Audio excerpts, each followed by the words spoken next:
When you hear the Bangles, you probably think of irresistible pop hooks, bright harmonies, and jangly guitars. The sound of the 1980s distilled into pure, shimmering melody. With hits like Walk Like an Egyptian, Manic Monday, and Eternal Flame, they became one of the defining all-female bands of their era. But before they conquered MTV and radio charts, they were simply a trio of ambitious musicians in Los Angeles. And their now iconic name almost ended up being something completely different. It all began in 1981, when Susanna Hoffs teamed up with sisters Vicky and Debbie Peterson after responding to a classified ad seeking bandmates who loved 1960s pop and rock. They shared a passion for groups like the Beatles, the Byrds, and the Mamas and the Papas, and wanted to create something that fused retro sunshine pop with the fresh energy of LA. Submerging new wave scene, their first few names reflected that playful vintage spirit. The band was briefly called The Colors, then the Supersonic Bangs, a tongue-in-cheek reference to the short, mod-style fringe haircuts, known as bangs in the US, popular in the 1960s.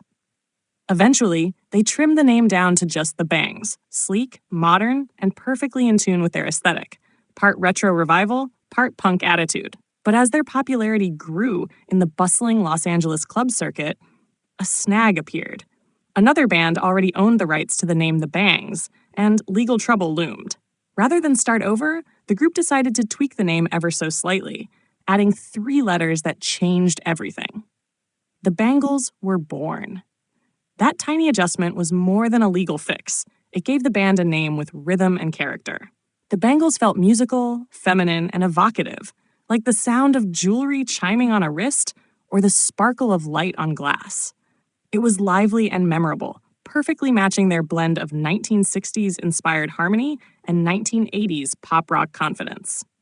By the time they released their debut album All Over the Place in 1984, the Bangles had become fixtures of the LA Paisley Underground, a movement that revived psychedelic pop and jangly guitars with modern sensibility. Their harmonies, vintage aesthetic, and dynamic songwriting set them apart from their contemporaries. And when Different Light followed in 1986, the band catapulted into global fame. Songs like Manic Monday, written by Prince, and Walk Like an Egyptian became instant classics, turning the Bangles into one of the decade's biggest pop rock acts.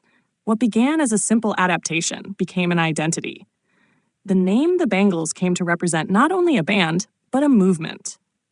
Women who wrote, sang, and played their own instruments in a genre still dominated by men.